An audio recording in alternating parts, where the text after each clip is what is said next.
Pape has just released Arc 7 Chapter 83, and this video will be a summary of the chapter. I highly recommend you check out my Arc 7 Chapter 82 summary. Anyways, let's begin. The fire of rebellion is spreading throughout Wallachia. In the recent days, the buzzing of the Empire has increased, almost as if the years of peace before had been a lie. The history of the Wallachian family built up rivers of blood throughout the generations. The current emperor was someone who put an end to that tradition. The current emperor, Vincent Wallachia, had avoided large conflicts. The people of Wallachia were exposed to a peaceful way of life. But as it turned out, the people of Wallachia did not want to have a peaceful and safe life. That's what the man mutters as he looks over a map. The man didn't know what techniques Vincent Wallachia used, but the past 3 years, Vincent must have put a lot of effort and work, physically and mentally, to obtain peace. One can only imagine the disappointment the emperor felt when he found out that the people did not want him as emperor. However, the man believes that the people are idiots and the emperor is pathetic. With that, the man then mutters that he doesn't understand how crazy people think. Why would they want to increase the possibility of them dying? People like Jamal do not make sense to him. Todd remembers that Jamal used to talk about his imperial pride. Todd retraced his memories of Jamal. Jamal's face was blurred in Todd's mind. Todd had to ensure that he didn't mess up and make a remark which would give away the idea and fact that he had forgotten about Jamal. At the very least, he would keep Jamal alive in his mind, in front of the woman he loved and respected. Someone then asks if Todd is tired. From the corner of his eye, he spotted arakiya. He didn't know how long arakiya was there, but Todd did not mind it. The world would be a scary place to live in if you were scared of people like arakiya.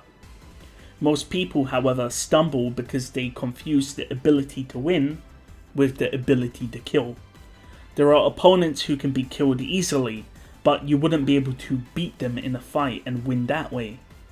Todd doesn't consider someone like arakiya a threat. Arakiya calls out to Todd again, and Todd observes arakiya's sitting style.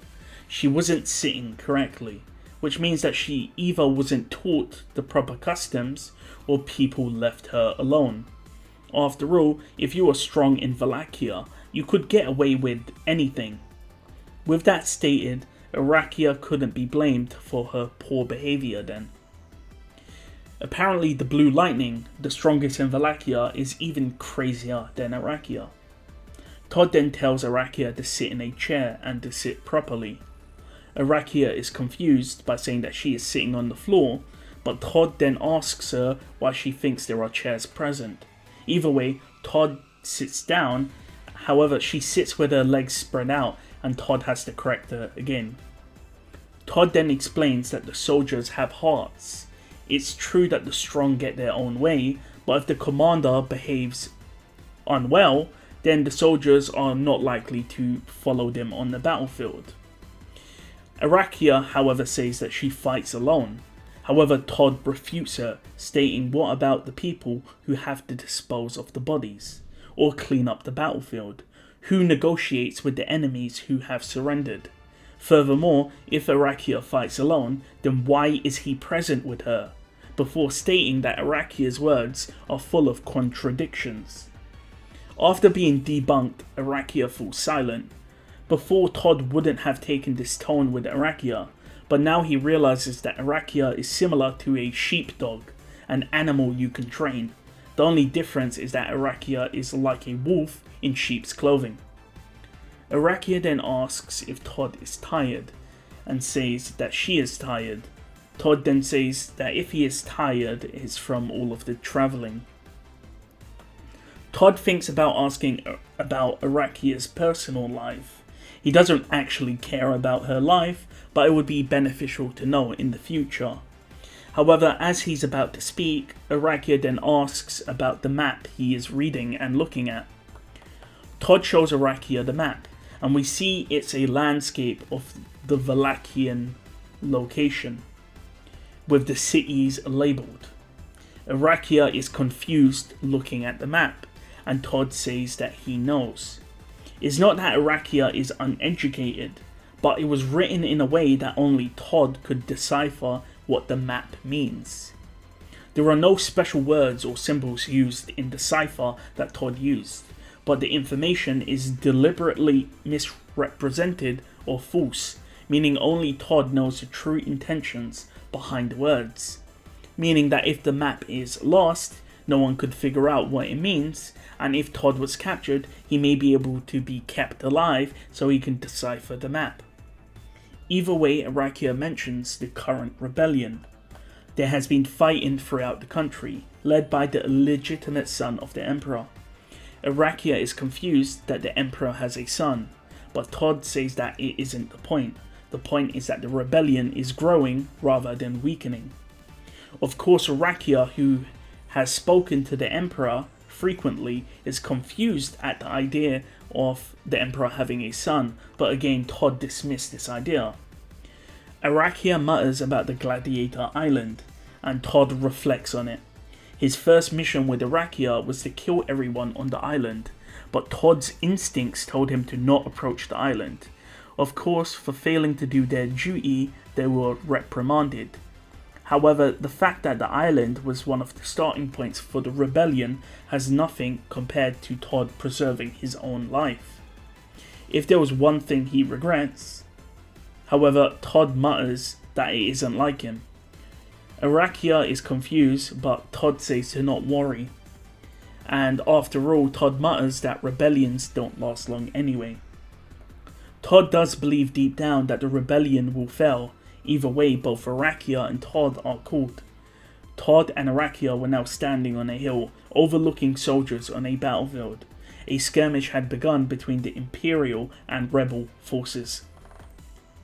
Todd asked who the enemies were, and the commander is shocked that a private ranked person was asking him questions, but Arakiya was standing next to Todd, so the commander explained the situation.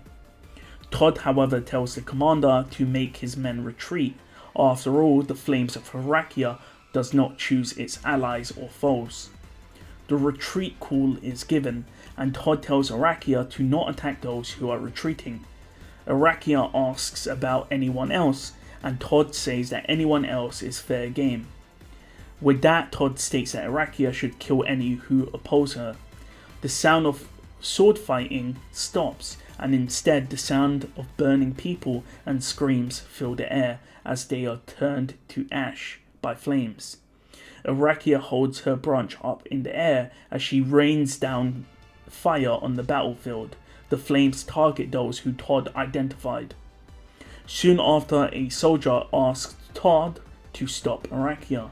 The enemies want to surrender. However, Todd says that it's too convenient. It's better to crush the rebellion and make an example out of them. After all, Todd believes it's better to use Arakiya in the fight, meaning that they will suffer no losses and they will win easily. Plus, allowing them to surrender is too generous, and exterminating them can stop the rebellion easily.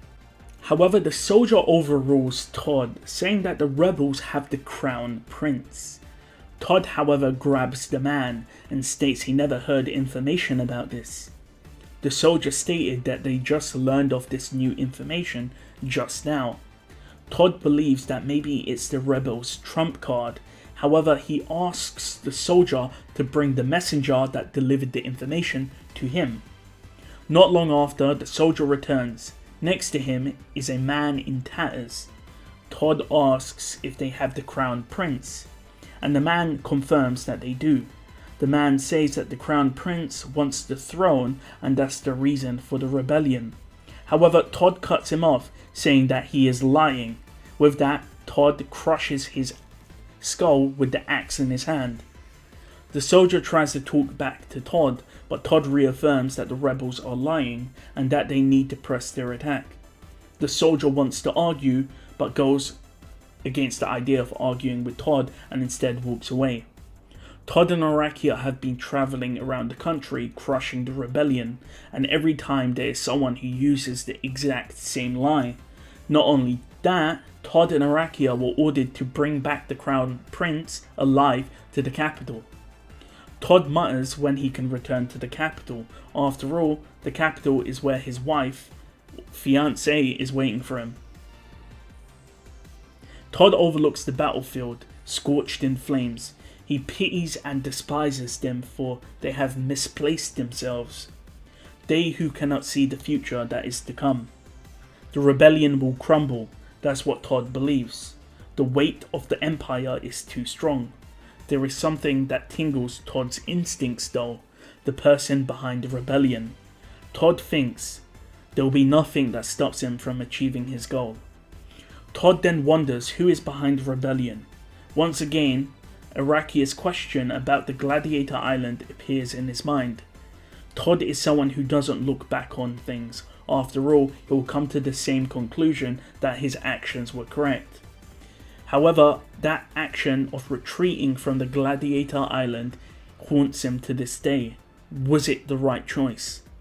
Todd mutters that he will only regret the choice in retreating from the gladiator island if that retreat itself clogs up his life in the future. And with that, the chapter ends.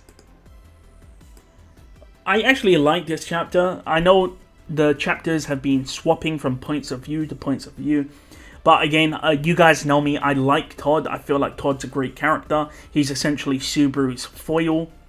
But yeah, Todd is, again, I really like him as a character. He knows that these characters are lying. He just kills them right off the bat. He's using arakiya. He's totally forgotten about Jamal's face. Like, he's forgotten about Jamal. Like, Todd is such a character. I love this guy so much. Such an alpha character. Of course, the fact that Todd has to capture the Crown Prince, which is Subaru, is going to lead to another Todd versus Subaru standoff, and I can't wait for that to happen.